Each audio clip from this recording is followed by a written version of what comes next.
Good afternoon, everybody, and welcome to the broadcast for today. My name is Nishit Kotak. I'm accompanied by Jay Lakhani, and we are here to answer some questions on Hinduism. So, the format of this broadcast is that we run for about 45 minutes. We start off with one or two questions that you, the viewers, have been posting to us over the week, which I am holding here. And then what would happen is I would be online. I'd be checking your queries and your questions and your comments, and we will attempt to answer your questions live on air. What I'd like you to do is to please let us know in the comments area where you're watching this broadcast from, whether it's live or the replay. It does help us to understand where our audience is coming from, and feel free to post your questions in the comments area. Share the video with friends and family so that everybody else can join the conversation. So Jay, starting out with the first question, Hinduism right now I feel that is always on the back foot. We are defensive and we're being attacked from all different directions by people questioning our way of life or our religion. Yes, indeed. In fact, this is a burning issue that we must face up to. Sometimes, what happens is when we find ourselves on this back foot and under attack, we seem to fall back on the idea of saying, let us blame others, let's blame outsiders for all our problems. This is a sign of weakness. If there are flaws in our system, errors in our system, we must stand up and correct them rather than point a finger to some outsiders for the plight of the Hindus today. This is my first thing. In fact, somebody compiled, a list of people who they said are the enemies of Hinduism, and in the list they had put in the one word, one of the enemies of Hinduism are Hindus themselves. Now he had put this, the kind of our position in the 26th or something, and he had put some other outsiders who were ruling us or trying to rule us, etc., as the kind of the biggest culprits. In reality, I'm telling you from my own experience of trying to present and promote a very kind of broad and rational vision of Hinduism, the greatest culprits of why we are on the back foot, why we are always defensive and under attack and we can't respond to the challenges is ourselves, my friend. I don't like to be critical. The Hindus have been kind of thumped left, right and center from every direction. So I don't want to be one more person trying to thump the Hindus. But let me tell you, my friends, you see, you are my very own. So I'm saying, unless we recognize our own flaws, we can never really become, if you like, empowered to stand up to challenges from outside. How to become empowered, my friends? Very simple. And this is what I have been doing for the last 25 years in the United Kingdom. Unless you present a kind of very structured, sensible, rational, comprehensive and contemporary vision of your tradition to your own youngsters, you are on the back foot. Because your youngsters have been given very kind of scattered material which doesn't sit well with common sense and rationality. So when they are challenged, they run away. In fact, this has been my issue. When I go to some of the universities, the Hindu students are very nervous in case people of other religion walk in and challenge me. So they told Ms. Lakhani, don't accept challenges, tell them to go away. I said, no, take it head on. So because we are not given structured teaching of our own tradition to our own people, we are paying a heavy price. So please don't blame others for all our calamities. We are responsible. I'll give you an example. We've been teaching Hinduism in a structured manner for about 25 years in UK, and happily it's doing well. But I tell you how we succeeded. Suppose we told the Hindu parents, please bring your children on Sundays to learn about Hinduism. We are running free classes. Do you think any of them would be bothered? No. The only way we could attract these youngsters was to tell them, look, if you come to our classes, you will get this thing called certificate, advanced level Hinduism, issued by a very recognized board like Cambridge or Oxford. So if you can send your youngsters, this is the carrot we are waving in your face. They will get this certificate, a GCSE or A level or IGCSE, which they can then use when they want to apply to the top universities. This is the only way we could attract the youngsters to come to our classes. You see, this is our weakness. We don't actually feel that our youngsters should learn about our own tradition. I'll tell you, in Birmingham, one person is telling Mr. Lakhani, please help us. Let us forget about all this Cambridge board, Oxford. Let us issue our own certificates and attract our youngsters. I said, my friend, Suresh Bhai, you stand no chance. Nobody will send their children unless you give them this carrot. See? We are already showing our limitation. Unless we get something out of it, we are not bothered. Unless we can get this particular certificate to allow us to kind of go to top universities, oh yes, then we must participate. Unfortunately, see, I'm stuck, and this is the reason. The reason is because the Hindu, look, should I blame the youngsters? They are 14-year, 13-year, 15-year-old. I mean, they don't know where to look for it and why it's so important. It's the parents who should really stand up and try and make sure the youngsters are given structured knowledge of their own tradition. You know, we are offering free classes all over UK for many years, and we still struggle, because the parents are not participating in the process. I'll give another example, just to give you London examples, and I'm sure you can find similar examples in India. Many of the top schools in London who charge 15,000-20,000 pounds per annum fees, top schools, they got sometimes 100 or 200 Hindu youngsters in the school. And when I go to the school to do assembly, I ask them, what religion do you learn in the school? They say, we learn Christianity and Islam, or Christianity and Judaism.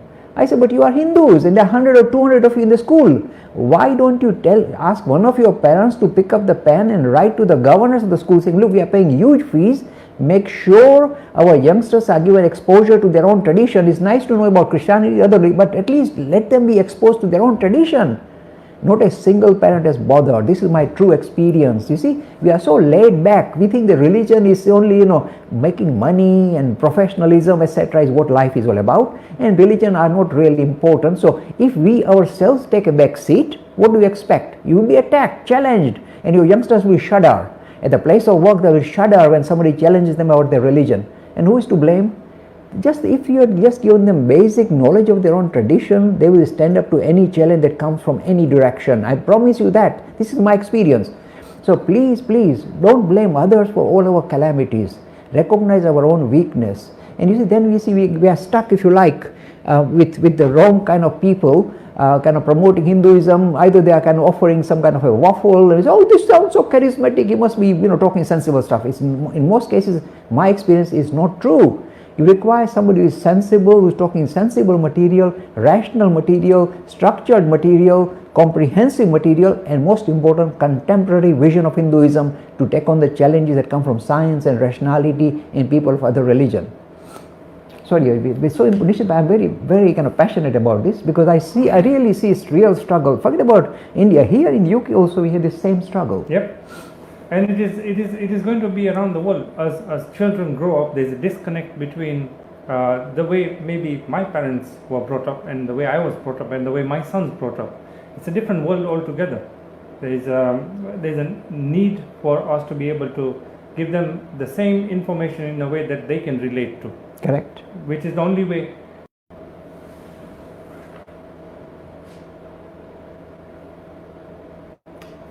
Good afternoon, everybody, and welcome to the broadcast for today. My name is Nishit Kotak.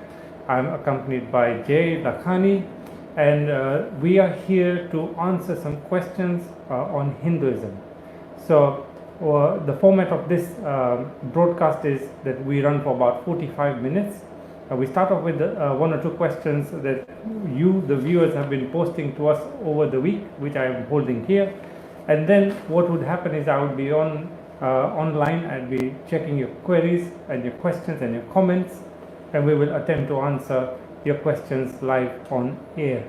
What I'd like you to do is to please let us know in the comments area where you're watching this broadcast from, whether it's live or the replay. It does help us to understand where our audience is coming from, and feel free to post your questions in the comments area. Share the video with friends and family so that everybody else can join the conversation. So Jay bhai, starting out with the first question. Hinduism right now, I feel that is always on the back foot. We are defensive and we're being attacked from all different directions by people questioning our way of life or our religion. Yes, indeed. In fact, this is a burning issue that we must face up to. Sometimes, what happens is, when we find ourselves on this back foot and under attack, we seem to fall back on the idea of saying, let us blame others, let's blame outsiders for all our problems. This is a sign of weakness. If there are flaws in our system, errors in our system, we must stand up and correct them rather than point a finger to some outsiders for the plight of the Hindus today. This is my first thing. In fact, somebody compiled, a list of people who they said are the enemies of Hinduism, and in the list they had put in the one word, one of the enemies of Hinduism are Hindus themselves. Now he had put this, the kind of our position in the 26th or something, and he had put some other outsiders who were ruling us or trying to rule us, etc., as the kind of the biggest culprits. In reality, I'm telling you from my own experience of trying to present and promote a very kind of broad and rational vision of Hinduism, the greatest culprits of why we are on the back foot, why we are always defensive and under attack and we can't respond to the challenges is ourselves, my friend. I don't like to be critical. The Hindus have been kind of thumped left, right and center from every direction. So I don't want to be one more person trying to thump the Hindus. But let me tell you, my friends, you see, you are my very own. So I'm saying, unless we recognize our own flaws, we can never really become, if you like, empowered to stand up to challenges from outside. How to become empowered, my friends? Very simple. And this is what I have been doing for the last 25 years in the United Kingdom. Unless you present a kind of very structured, sensible, rational, comprehensive and contemporary vision of your tradition to your own youngsters, you are on the back foot. Because your youngsters have been given very kind of scattered material which doesn't sit well with common sense and rationality. So they are, when they are challenged, they run away. In fact, this has been my issue. When I go to some of the universities, the Hindu students are very nervous in case people of other religion walk in and challenge me. So they told Mr. Lakhani, don't accept challenges, tell them to go away. I said, no, take it head on. So because we are not given structured teaching of our own tradition to our own people, we are paying a heavy price. So please don't blame others for all our calamities. We are responsible. I'll give you an example. We've been teaching Hinduism in a structured manner for about 25 years in UK, and happily it's doing well. But I tell you how we succeeded. Suppose we told the Hindu parents, please bring your children on Sundays to learn about Hinduism. We are running free classes. Do you think any of them would be bothered? No.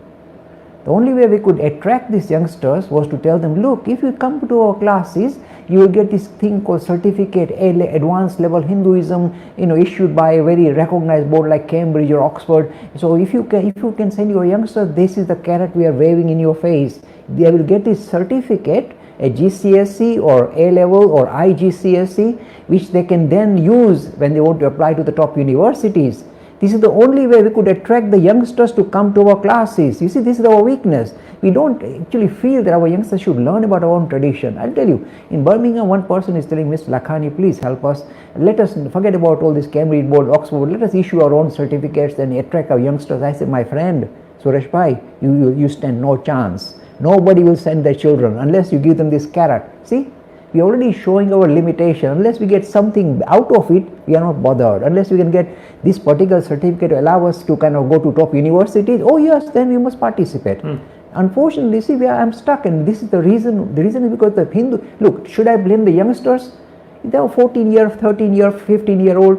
I mean, they don't know where to look for it and why it's so important. It's the parents who should really stand up and try and make sure the youngsters are given structured knowledge of their own tradition. We are offering free classes all over UK for many years, and we still struggle, because the parents are not participating in the process. I'll give another example, just to give you London examples, and I'm sure you can find similar examples in India.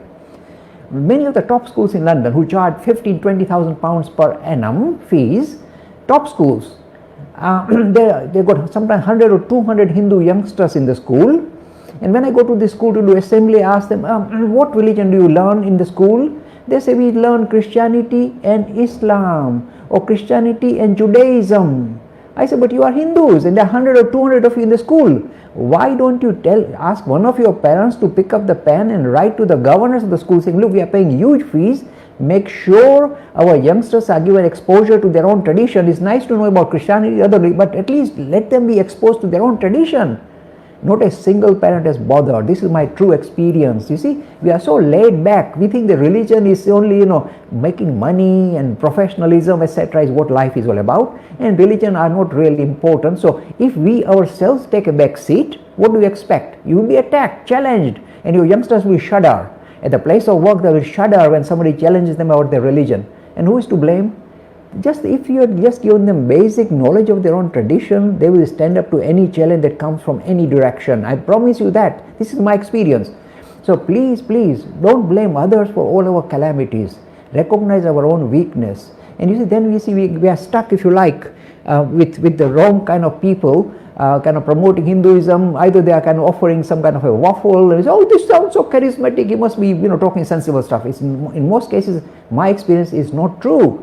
You require somebody who is sensible, who is talking sensible material, rational material, structured material, comprehensive material, and most important, contemporary vision of Hinduism to take on the challenges that come from science and rationality in people of other religion. Sorry, so Nishit, I'm very, very kind of passionate about this, because I really see it's real struggle. Forget about India. Here in UK also we have the same struggle. Yep. And it is going to be around the world. As children grow up, there's a disconnect between the way maybe my parents were brought up and the way I was brought up and the way my son's brought up. It's a different world altogether. There's a need for us to be able to give them the same information in a way that they can relate to. Correct. Which is the only way they will arm themselves with the knowledge to be able to come back on any queries or any attacks on Hinduism. So folks, thank you so much for joining us. Please do let us know in the comments area where you're watching this live video or the broadcast from. My name is Nishit. I'm here with Jay Lakhani, and we are here to answer questions on Hinduism. So Jay, coming to this, we have a question from one of the viewers, Priya Ranjan, and the question is this: does performing the last rites in Varanasi after death, does it give us or the person moksha? You see, there's a very oversimplistic vision regarding our tradition. Look, we recognize Varanasi as being one of the most marvelous places of pilgrimage for the Hindus. It is a place which is considered to be the abode of Shiva, and Shiva, if you like, gives, he's Ashutosh, he gives away things, so including moksha, he'll give it away. This is the idea behind it. Now let me tell you a little bit slightly different version of this particular question so you can get the answer. One day somebody asked, it is said that if you actually take a dip in the river Ganga, all your sins will be washed away. So perhaps we can commit all sorts of heinous crimes and just take a dip in the river Ganga and all our sins are washed away. Mr. Lakhani, what a lovely thing that your religion is teaching. What a marvelous idea. But the answer is this, the real issue is this. Yes, okay, when you take a dip in the river Ganga, all your sins fly off. They sit on the bank of the river, on the treetops, waiting for you to come out so they can jump back on top of you. In the same way, this idea that if you die at Varanasi or carry out your final rites at Varanasi, you automatically get. Look, I don't know. I can't promise that. My mentor said it is seen as possible, but I personally think you should focus on living a very spiritual life here and now in whatever location you live in, and try and be spiritual that way and attain moksha rather than trying to find this easy way out. It may be true, but I don't know. It's better perhaps to focus on your day-to-day routine life and in a way become enlightened and attain moksha while you are here. Brilliant. So folks, I'd like your help with something. We'd like you, if you're on Facebook, please consider joining us on YouTube at some point. We are on youtube.com/Hindu Academy. And the YouTubers, if you would like to join the conversation on the rest of the week, we are on Facebook at facebook.com/Hindu Academy. If you go to YouTube, please remember to hit the subscribe button, hit the bell icon so that you can be updated when we make the next uploads. We have got more than, Jeva, is it 2,000 videos now? Yes, nearly 2,000 videos. Nearly 2,000 videos. And we got about, I think, 2.6 million hits, and so it's growing very fast. It's growing organically. We don't have PR kind of mechanism to promote our material. It is just happening in a very organic manner because a lot of people appreciate what we are doing and are sharing our video clips, etc., YouTube channel, etc., with others, and let this process continue. Brilliant. So we have a next question. This is by Ajay Eragam Reddy. I hope I got that right. And he's talking about that. There is no Manusmriti in any Hindu person's house in India at the moment, or it's not commonly known. Highly unlikely. Right? But you do hear about it from people who are like communist or Hindu-phobic, I would say, and they use it as a point of reference, showing Hinduism in a negative context. What's your take on this? It's very true. In fact, look, the Smriti scripture or the Shastras, they are called, come with a sell-by date. At some stage in the Indian history, perhaps we had adopted some of the ideas of Manusmriti. Understandable, we adopt different kind of codes of conduct for society depending on the requirement of society. So at some stage we did actually use the Manusmriti as a code of conduct. But I tell you, the sell-by date has gone over 1,000 years back. So in the last, I don't know anybody in London except me who has got the Manusmriti in the house, because I need to read it up. But the thing is, if you read up the Manusmriti, it will make you shudder. You won't believe that we had this kind of codes of conduct in place at some stage in our history. But this particular book has gone past its sell-by date. No Hindu subscribes to it, no Hindu has it in his home, and yet when somebody wants to attack us, they will immediately fall back on this particular. I face this all the time in London, including in the education system. They were trying to plug in this idea of Manusmriti, hereditary caste system as part of Hinduism. I said, this particular book that you are referring to is outdated. We have actually cast it aside long time ago. Why are you imposing it on us? We are a living religion, living tradition. We continue to evolve, and sometimes some of the things we adopt, you push it away. So we have pushed away the Manusmriti. So don't keep using it to try and undermine the dignity and the brilliancy of this particular tradition. So I keep fighting this issue. And again, you see, the thing is, when people of other religion or people who call themselves secular or Marxists will immediately pull out the Manusmriti and say it's written hereditary caste system and this and that and upper and lower and all that. They keep pulling it out. But you say, look, we are not using it. Why are you forcing it down our throat? We have already discarded it, but you want to sit on it, then sit on it, but don't impose it on us anymore. We have passed, its sell-by date has gone a long time ago. So always stand up and say, tell me one Hindu who has got Manusmriti in the home or is following the teaching of Manusmriti. Show me one. Yes, I would agree with you, Jay. It is an outdated sort of document, maybe relevant at that time when it was created, but as we evolve, like you said, this is a living religion, and it is now no longer any significance for us in today's sort of life. So we have another question by Gopa Kumar, and he's saying that the idea of cyclic yugas such as Satyug, Tretayug, Dwapar, Kaliyug, etc., and whatever characteristics are said about these periods, are they real? Is there any truth behind what we have been told in the scriptures? In fact, this is an important issue to explore, because sometimes we could loosely use the word, we are living in the Kali Yuga, that's why things don't work so well and things are so jittery, etc. We use this kind of example all the time and throw in the word Kali Yuga. I use it as well. Let me give you some background to this. First of all, the idea of these yugas does not come from the scriptures of authority. They come from, say, the Vishnu Puran. So they come from the Puranic or Bhagavad Puran. So they talk about yugas in the Puranic stories, Puranic kind of narrative. Fair enough. Purans have their importance and value, but never treat them as literal truth, otherwise you get into serious trouble. Because the yugas they are talking about, some of them last for 1.5 million, some for 700,000 years. Now if you had so many big yugas, then it doesn't agree with common sense. I told you, always keep your feet firmly planted on the ground to make sense of the world that you live in. Why doesn't it make sense? Because we know modern thinking very clear. Homo sapiens, means thinking human beings, became visible on earth about 60, 70, 80,000 years ago, not any earlier. And this was again a very rudimentary, tiny little, lady called Lucy, come out of Africa. So human beings started, the human race, I would say, the Homo sapiens, thinking humans, only appeared on earth about 60, 70, 80,000 years back, but no more. Maybe you find another skeleton which is 90,000, so be it. But this idea of millions of years of yugas doesn't fit in with this kind of idea that we are finding from archaeological evidence. As I said, always keep your rational faculties on, and I have been warning that Puranic stories or Puranic material always should not be treated as literal truth. The only thing I can say is this, and again this is very visible. The world that we live has become very jittery. Haven't you noticed? The kind of pace of activity is now very frenzied. Everything has to happen very quickly. Haven't you noticed? You are all in a rush, and this particular pace of activity is growing faster and faster. The tempo is getting faster and faster. Becoming more frenetic. Frantic. And the thing is, you can see it is creating real hassle. Look, if we explore our own lives, whether in India or the Western world, we explore our own lives, we soon realize that we don't seem to be in charge of anything. We seem to be kind of being pushed around and rattled from pillar to post. So we don't seem to have any handle on our own lives. They're in a mess, very jittery, very kind of we get worked up.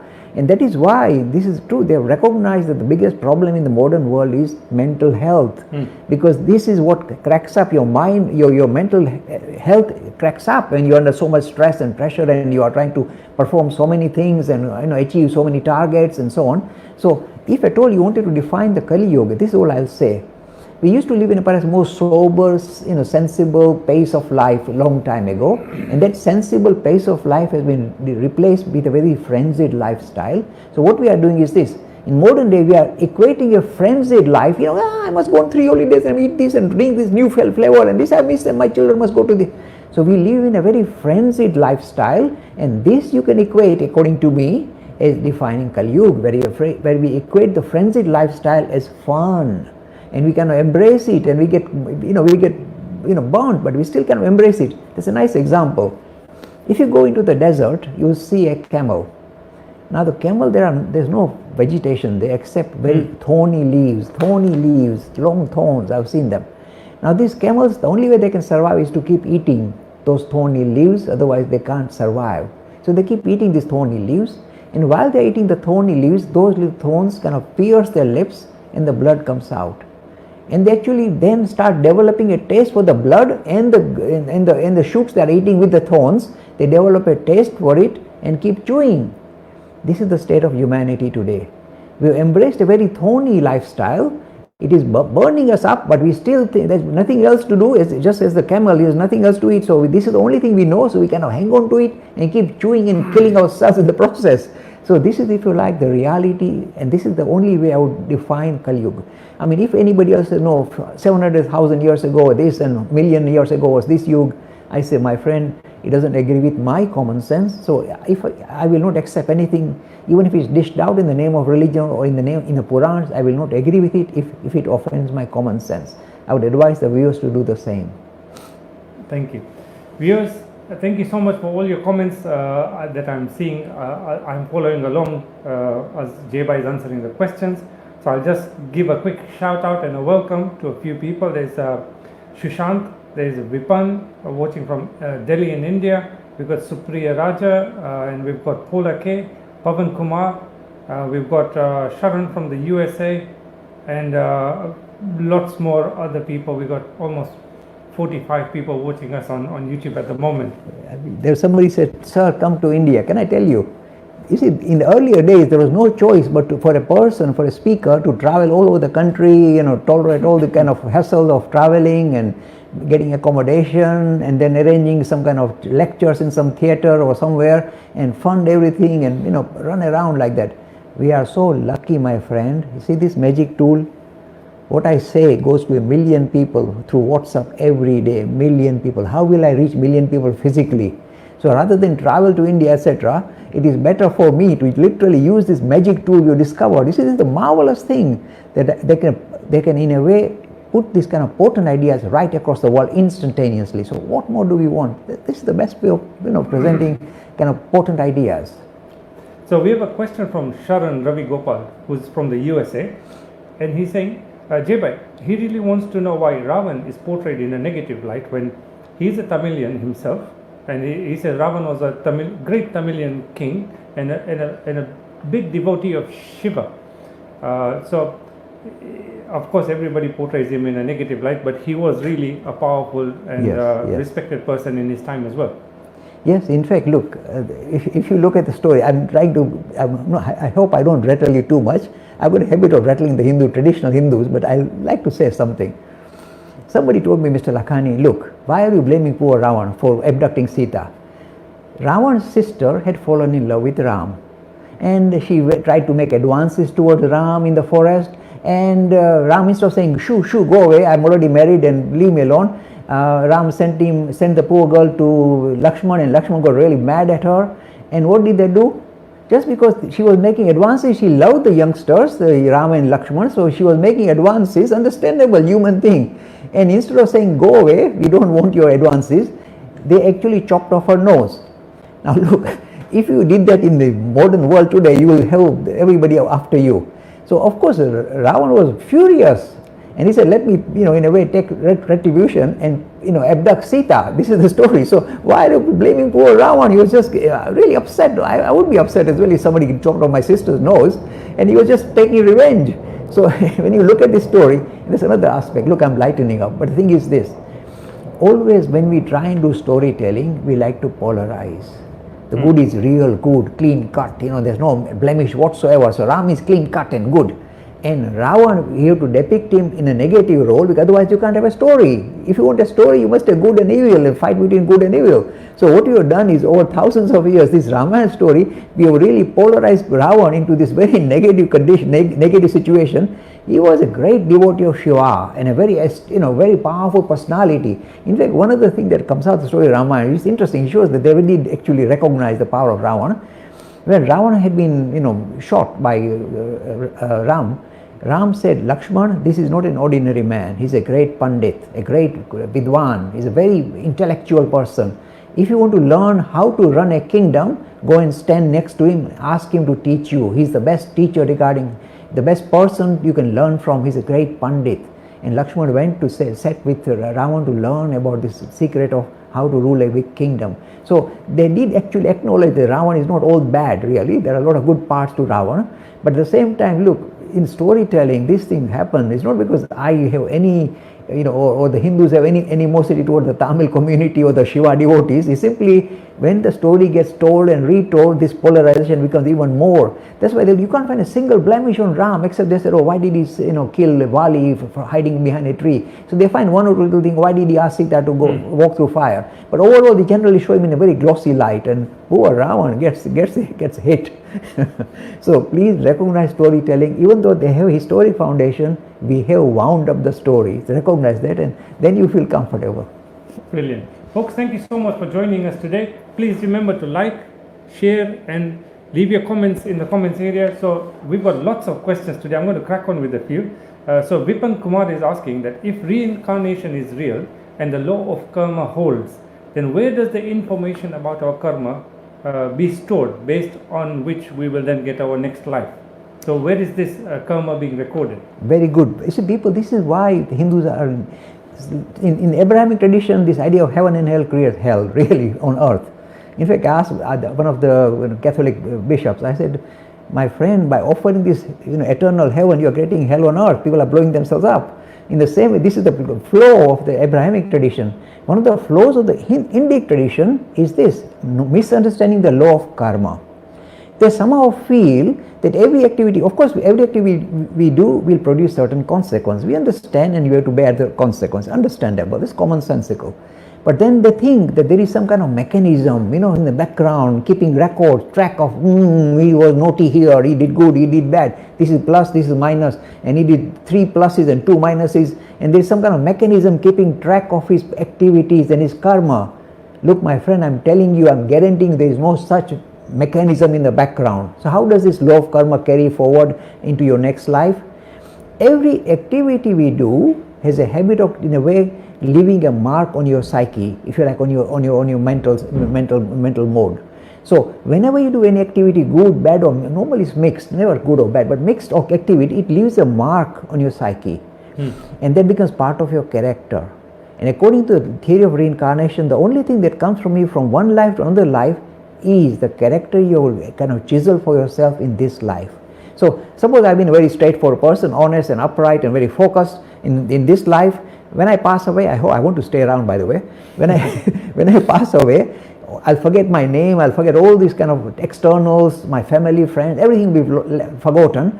But the character I have chiseled for myself, which has been chiseled by the activities I did the karma I did in this life, will be the only thing that will come with me in the next life. Right at the young age, I start in a way exhibiting my character that I have developed over many lifetimes, and that character in a way will allow me to benefit for the work that I have done. Suppose I have been very upright, and this in my next life also I will be very upright, and so I get the benefit of what I did in this life because it came with me in the next life as my character. If I have been a nasty person and suppose I didn't get caught, oh, don't worry, the law of karma, this is how it catches up. When you are again reborn, you are again a nasty person, but this time you get smacked, you get thrown into prison. So your karma catches up because your character in a way carries the seeds of your own, if you like, future progress or if you like, the lack of progress. So this is how it comes with, there's no, this is a big problem with Hindus. They think there's some kind of mechanism sitting and keeping score of every little thing you did. No, it's the character you develop. That's the only thing that comes with you and carries the seeds of your own further progress or lack of progress. Great stuff. We've got lots of viewers online today and they have lots of questions for you, Jay. So one of the questions is, we got Satvik Pai from India. He's asking, Jay, could you share what, in your words of wisdom, what is the importance of temples when we can't enforce spirituality within people? Yes, you see, look, almost everything we do in the name of religion, or even not in the name of religion, has always got a plus side and a downside. Always, everything is good. You must look at everything in 3 dimensions, not just on the front. Oh, looks so nice. Maybe the back garden is horrible. So look at everything from different directions. Same is true regarding temples. Let me tell you. Now, temples are an important thing because they, in a way, focuses the attention of the community. Suppose you didn't have temples.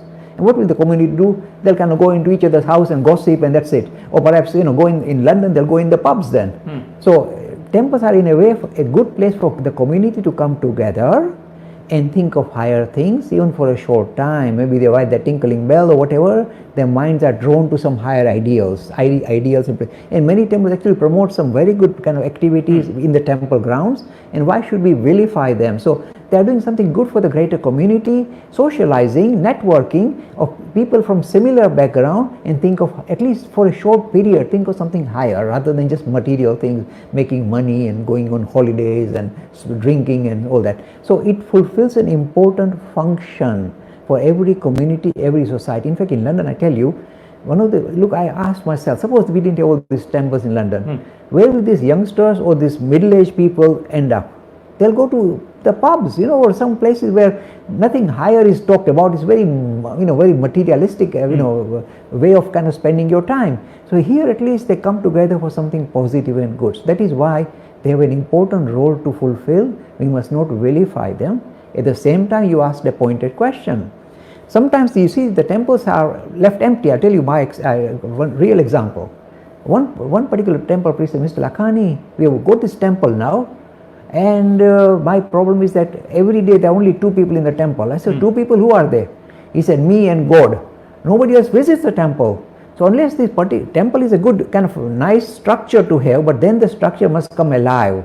You must be able to attract the general public, the youngsters, to participate in various activities. So it's nice to build a temple, but then the organization that runs the temple, if it's not mature enough, then the temple is wasted. The land is wasted, the money is wasted. Unless that temple comes alive and brings in the youngsters, the middle-aged, the elderly people to come together and try and kind of address kind of important human issues, then it is worthwhile. So the temples can be good, but unless the temples come alive and are run by people who are truly devout, many temples are run by people who have got strongly commercial motivation. I dislike that thoroughly. Temples and money can't go together. Of course, we need the donation for the temple to keep running, but that's all. You should not turn into a big kind of commercial enterprise, because that in a way flies in the face of what spirituality is all about. I guess there's the same differences between having a house and turning it into a home. Yeah, that's the 2 different things. One's a physical thing, and the home is much more than just the 4 walls. Physical, yeah. And I'm very, very actually happy to see. I volunteer quite a few times where I can, and I'm very, very happy to see the youngsters, the way they pull together and now are wholeheartedly taking part in volunteering in temple activities and other activities around London. It's quite encouraging to see that now. Let me just say, Nishit Bhai is very self-effacing and a very modest person. I think he's involved with maybe half a dozen Hindu organizations in London, including us here, and he's doing a great deal of work as a volunteer, as a loving volunteer. And of course, when people like him are the leaders, then they automatically draw in the right kind of youngsters to participate in similar, because they follow his example. They learn by following his example. So in a way, it's nice to mention the wonderful thing this gentleman is doing, sitting next to me. Thank you, Jay. That's very kind of you. Okay, so I see quite a few requests from our viewers saying, Jay Bhai, can you come and teach us in India? When are you visiting India? We've covered that. Can I just ask something else? Just digressing a little bit. Normally I don't travel. I'm quite happy in London and do talks here at the universities and so on. Then this one thing, one new development is this. I must share it with you because it will affect our next broadcast. One major organization in New York is asking me to go and spend 4 days in New York and do a lot of recording, maybe 20 hours of recording on Hinduism, which will become available to the public through YouTube and Facebook and whatever. So in fact, on Friday I'm traveling to New York and going to spend 4 days there for recording, and hopefully the recording will be done professionally with lots of good cameras and so on, and will become very important resource for the youngsters worldwide. So that is so next Saturday there is no live transmissions. I'm just bringing it in now. Thank you so much, Jibai. So our viewer Kamal Mehta is asking us, if you want to understand the best ideas of modern Hinduism, which are the top 3 books that are in English that he can read? Yes, okay. Look, the first port of call, if you are serious about spirituality, is to find somebody who is enlightened. Again, be very careful, because people make claims of being enlightened, and they may be real dumbos, real wackos. So be very careful. But if you can find some individual you feel very comfortable is enlightened, he's talking from first an encounter of this idea of Atman and Brahman and God and all that, then that is the first port of call if you are serious about spirituality. But these guys are very tricky, very difficult to find. Even if they're living next door to you, they won't make themselves visible. So you won't know where they are even. But the second port of call is, of course, the scripture, the books, if you like, or what books can we fall back on, and how do you kind of classify them? This is how I classify them. I've said that we are a living religion. We are so fortunate compared to many other religions who are kind of stuck in a rut. Their prophet lived a few thousand years ago, and whatever he said goes, and you can't negotiate, you can't interpret, you are fixed, you are stuck in a rut. We are so lucky. Look, we don't take advantage of this great facility we have of producing, if you like, a contemporary vision of our tradition. Just as I mentioned, Manusmriti is an outdated book. We produce modern giants who give us new codes of conduct. I'll just mention one name. It's like the Swami Narayan movement. Here, the Siksha Patri is, if you like, the new code of conduct suitable for the modern Hindus, for example, modern Gujaratis. So we have this kind of personalities who present ideas of spirituality suited to our own time. We are so fortunate. Now suppose I made a list and say follow this book or that book, then you'll be like being partisan, saying giving favor to this one and not giving favor. I don't like to do that. So my idea is this: please try and look up the lives of those individuals in recent times who were spiritually enlightened, and you will find them. Just be a little bit extra vigilant to make sure you get the right people. There are a lot of wrong people on the scene as well. Choose the right personality who lived in the recent times and look up 2 things. Look at what he's taught, but more importantly, look at his life or her life. If it doesn't thrill you, my friend, you are lost. You are so fortunate. You get people in our time, recent period, who were enlightened, and their utterances and their life stories will be the most important books you can focus on. So rather than give you 3 books, but look, as you're pushing me, I'll give you my personal opinion. This is my own personal opinion. I'm not promoting one person or other. When I was a youngster, I was searching around like this in the same way. And the only person who grabbed my attention first person was Ramana Maharshi, who lived in South India. I loved this man. When I look at his life story, his utterances, they really captured the essence of spirituality. The other person who grabbed my attention was another kind of Punjabi Swami called Swami Ramatirth. No sectarian movement, no drum beating, disappeared. He lived in the early part of last century. Again, wonderful. If you manage to find his utterances and life story, it will thrill you. Another lady who attracted my attention was Anandmayi. And again, I look at the story of this Anandmayi lady, and her utterances and her lifestyle, it will grab you. And of course, my mentors are Sri Ramakrishna and Swami Vivekananda. So I focus on their on the teachings and their life stories. But this is my friend, this is my personal little library. You can find your own, and I wish you well. What the numbers I've given, the list I've given is not fully comprehensive. There are many others you can subscribe to. Brilliant. Folks, thank you so much for contributing all your comments, all your questions. Jaybai, coming to, you said, you mentioned Ramakrishna. We got a couple of questions on that. So we got Shashwat Chakraborty, and he's asking, I'm going to ask you 2 questions. So one is, did Ramakrishna actually support animal sacrifice rituals? And the other is from Anish Devale, and he's asking that, did Ramakrishna experience religion like Swami Vivekananda did? Okay. First of all, about this animal sacrifice. Look, this is an outdated idea that some temples still carry on in India. Okay. Now, somebody said, one Christian lady was attacking me on BBC television, said, Mr. Lakhani, Hinduism is so bloodthirsty and so horrible, and because I went to a Kali temple in India and they were sacrificing a goat. You are horrible monsters, you sacrifice animals, this is terrible. I said, Madam, you don't have to visit a little Kali temple in India to discover that a goat was sacrificed. Go to Bradford, there are 5,000 butchers who are sacrificing animals in the name of God every day. You don't need to visit India for that. So, this is an outdated practice and it has been kind of strongly criticized. It is not right. Now, Ramakrishna was actually living in a Kali temple in Calcutta, and the temple authorities were carrying out this ritual. Not that he supported it, but he was aware of it, and he did not participate in it, but he was aware of it. It was in the Kali temple. So I'm not saying he supported it or promoted it. No way. It goes against the whole grain of what Ramakrishna stands for. The other thing you said is, did Ramakrishna have similar experiences as Swami Vivekananda? You put turn the tables, because in fact the real story is this: Ramakrishna's spiritual experiences were so comprehensive that one of the greatest thinkers in the Western world, Sir Arnold Toynbee, said, he's an atheist, he said, the spiritual experiences recorded in the story of Sri Ramakrishna is so comprehensive that no other human being in the history of humanity can be equated to that. So you see, he's even prepared to say he's much more had comprehensive experience more than Christ or any other Buddha even. So here is a modern thinker, not me, promoting the idea that Ramakrishna had tremendously comprehensive experience. You say, what is that, Mr. Lakhani? Look, in the Hindu tradition, you can think of ultimate reality as a principle, like Atman or Brahman.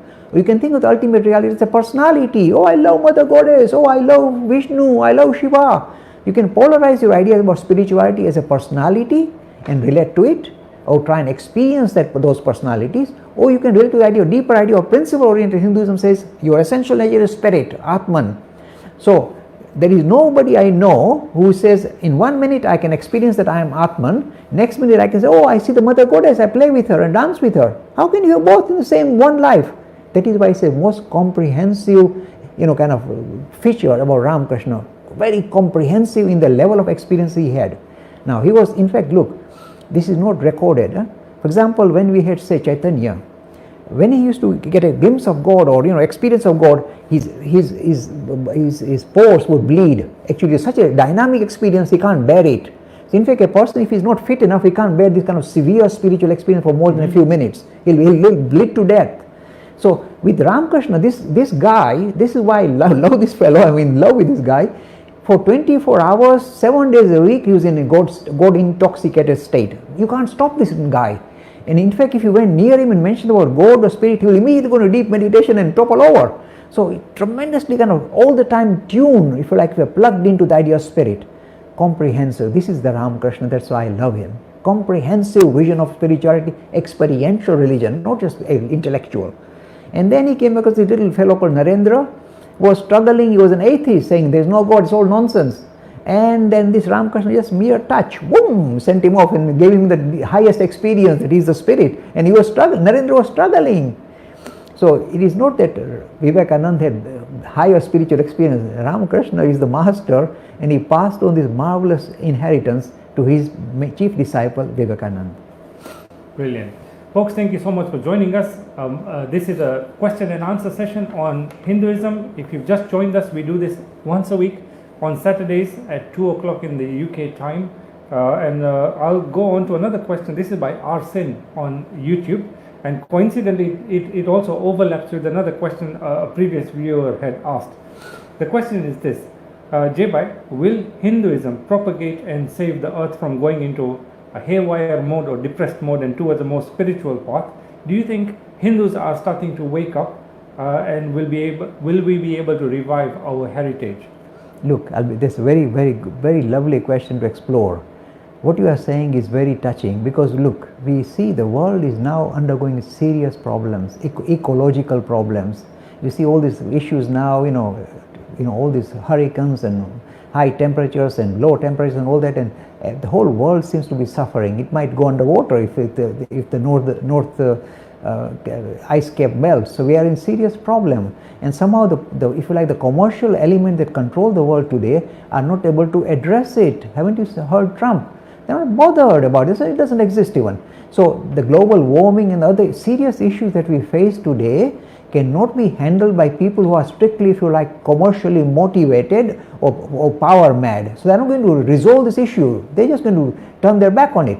So we face a serious danger at the moment, and the resolution is not in the political field. It's not in the commercial field. They're all going to kind of cut out their own piece of cake and say we are okay. So the resolution is, if you like, in this spiritual vision that we possess, and we have this kind of universal ideas regarding, if you like, divinity of all living things. We have tremendous love for not just human beings, all living things. So we have this wonderful inheritance of spiritualizing the whole of the living kingdom and looking after it. So that is why, when a serious calamity comes, I'm hoping that I'm still around. The Hinduism will step in a way save the world. I mean it. Because in fact Vivekananda said, if spirituality or Hinduism dies, then the world will become very dark straight away. The mother of spirituality, mother of all the spiritual tradition has been India. So if this light goes off, we are in big trouble. But if this light shines more brightly, it will brighten up the whole world. And I'm hoping, look, it's not just the Hindus I'm trying to attract. I'm presenting these ideas which are suitable for Western thinkers. Thinking youngsters relate to me extremely closely because they love these ideas that I'm presenting. Trying to, in a way, empower human beings not as material beings or as purely scientific beings, but as, if you like, spiritual beings keen to look after the betterment of greater world. And I think, I'm fingers crossed, I'm hoping that Hinduism will step in at the right time and avoid this calamity that we face. But you say, Mr. Lakhani, look at the state of India, we are struggling, but life is like that. It's always not going to be straight line. So we are going to struggle, but yet we are going to come through. Why? You remember this lovely phrase in the Vedic scriptures, Satyameva Jayate, we will win, my friend, we will win. So, okay, folks, now it's the time in the broadcast where I will throw Jay by a googly, a question that he is not aware of, but I enjoy teasing him with these little questions. And so, Jay, the question for today is, you see sometimes in movies, especially in cartoons, you would see sometimes there's the evil voice or the naughty one, and then there's the goody one, right? So my question is this: what are thoughts and where do they come from? You are asking, this is not a cartoon question, this is a serious question, very serious question, which will, in a way, let me touch on it. It's very nice to explore this. You see, we don't recognize that when we try and make sense of the world that we live in, what's the difference between animals and human beings? Animals live in a blur, purely at the sense level. So the senses tell them, eat this, drink this, run away, this danger. It's purely at the level of senses and instinct they operate. They've got nothing more. So animals only operate there. And their worldview would be very much a blur. They can't really grasp reality as human beings can. We know that. Some of the animals are getting pretty close, by the way, but overall they still live in a blur. Now in the human kingdom, one of the things that we have discovered, people thought that it's called language.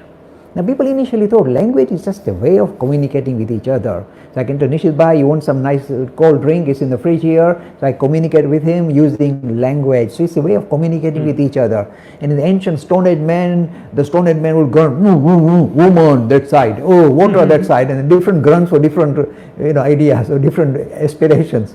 So language started in this very kind of grunting way, but then it started to become much more sophisticated. And this we think it's just a way of communicating with other human beings. It is not so. This is what you discovered. And this is not only something that Westerners discovered. We have known it a long time ago. Language is not only the only thing that allows you to communicate with other human beings. That's what we normally think. Language is the way you communicate with yourself. You say, no, I don't want to communicate with myself. Of course you do. When you want to make sense of the world that you encounter, you want to try and grab it, haven't you? You want to try and put your clothes around it. How do I understand reality? So this process requires a string of words. It may be poor grammar, it may be in any language, but you require this kind of string of words to grasp reality. And this we never thought like that. Think about it. without words, can you think of anything? Come on, can you even appreciate the world you see around you without string of words appearing to give you a handle on it? So string of words gives a handle on reality. So it's not a minor thing. So words or language is not some minor faculty we possess as human beings. It is the most important faculty. It allows us to make sense of the world that we live in. And this is very, it doesn't matter what language or which grammar or whatever, you could poor grammar, doesn't matter. It's language that allows you to get a grasp of reality. Now this particular idea was explored by a Western philosopher called Wittgenstein. And Wittgenstein was considered to be one of the top philosophers in the Western world. It's Plato, Aristotle,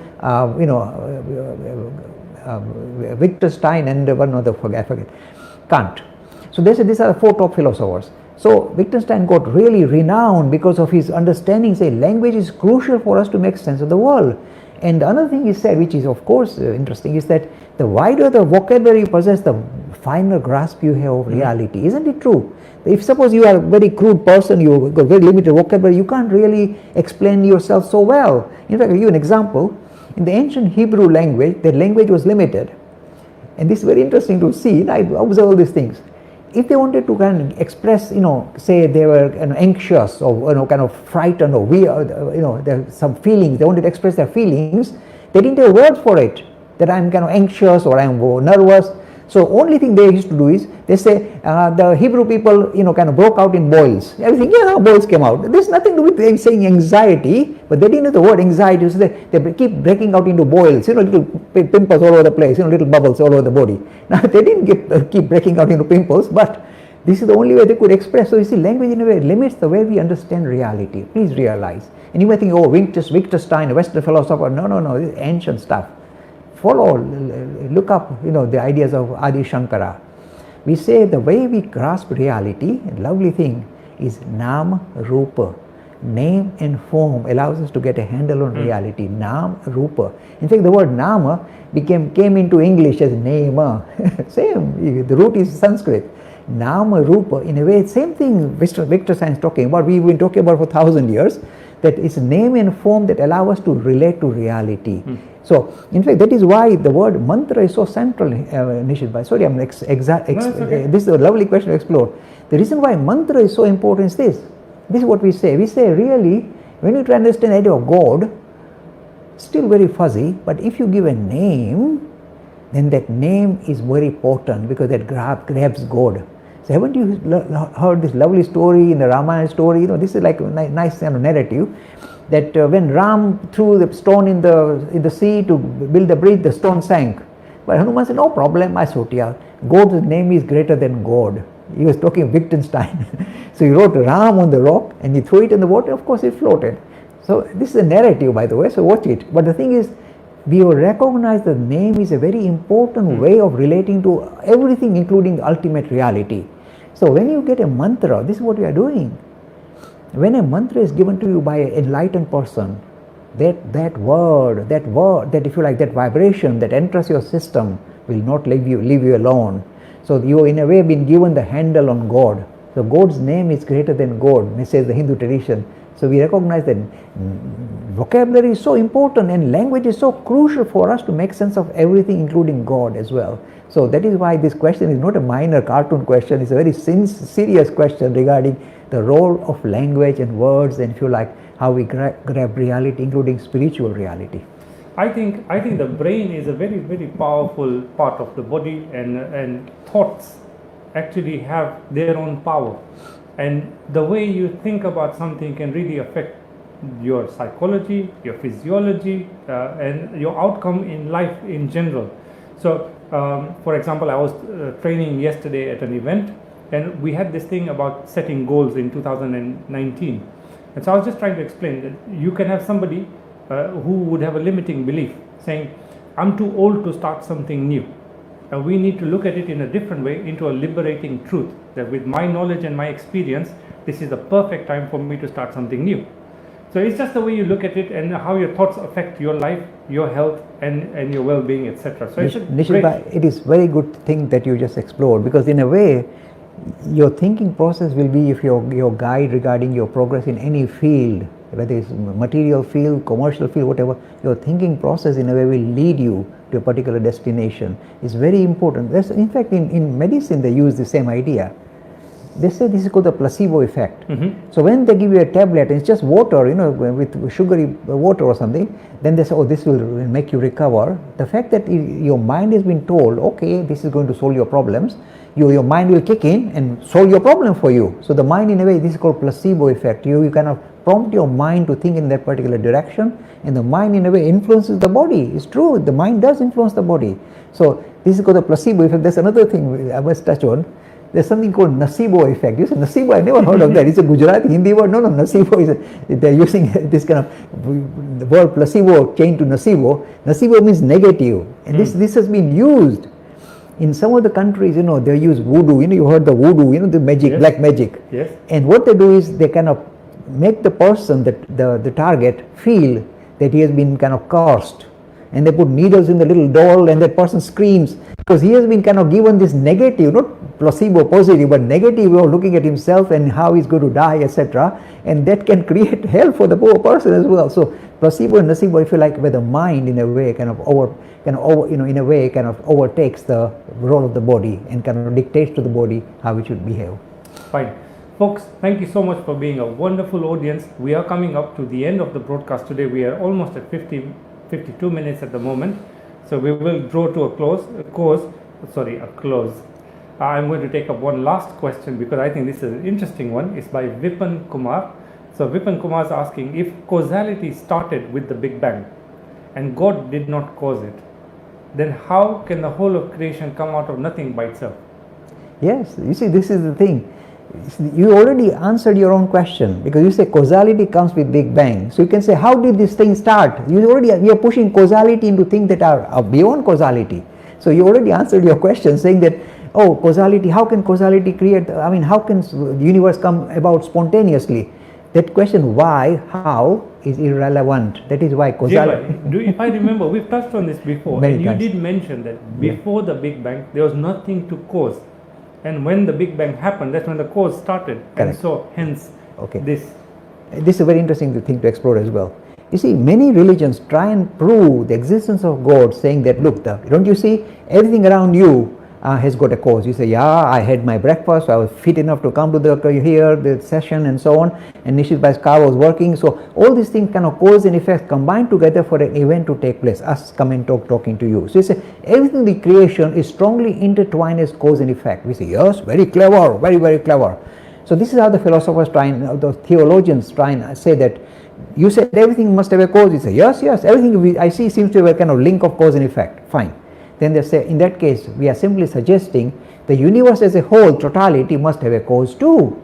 And that cause we call God. So we have proved existence of God by saying causality. So they try and bring in God, saying he must have caused, you require a cause and God caused.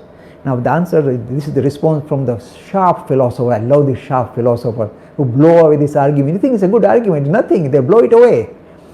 They said, you said everything must have a cause. You say, yes, that's how it started. Haven't you seen the universe? Then my question to you, my friend, is this: who caused God? Because you said everything must have a cause, then you say God caused the universe. I'm saying, who caused God now? And you say, I never thought God does God have a mummy? This is terrible, and what about mummy's mummy and so on. So this question is blown away. And the second one, really wacky one, that comes from some of the best philosophers. I love the philosophers, but they challenge this kind of theologies. They said is this: look, you said a lot of things combined together to produce one result. So how can you know that there's only one God who created the universe? Maybe this whole assembly of gods say, hello chaps, I'll do the hand, you do the nose. And this whole assembly of gods who create the universe. How do you know there's only one God? Maybe an assembly, because everything else seems to be assembled. A lot of assemblies work together to create this world. So maybe not one God, but hundreds of gods say, let's work together and produce. So it doesn't work. And the third one that comes from David Hume, I love this great Scottish philosopher. He said this: look, it's a supposition that as you see the universe is connected by cause and effect, it's a supposition that the totality requires a cause. It's a supposition. How do you know? The totality perhaps doesn't require a cause. And this is a modern cosmology saying we talk about spontaneous creation. This agrees with Nasadiya Sukta and the teaching that came from Vivekananda. We are happy with the idea of spontaneous creation, and cause and effect comes with Big Bang. So you can't say what caused or who caused, nothing. The causation is, don't even ask, is irrelevant. I think we should finish with that. Folks, thank you so much for joining us For those of you whose comments and questions are not answered on this session, we will keep a record and we will do it in the next session. Please remember that next week there will be no broadcast. J-Bai is off to New York to film some many hours of interviews or talks on Hinduism, and we will be doing it the week after. In the meanwhile, I'd just like to welcome Viva Ben Telly, and she's got a quote which I found very interesting, which is, if you talk to a man in a language that he understands, that will go to his head. If you talk to him in his language, that will go to his heart, and that's by Nelson Mandela. And coming to cause and effect, I'm going to close with a quote by Swami Vivekananda, which is, the will is not free. It is a phenomenon bound by cause and effect. But there is something behind the will which is free. Wonderful. So thank you so much for being a great audience. We look forward to seeing you again in 2 weeks' time, and have a great 2 weeks ahead then.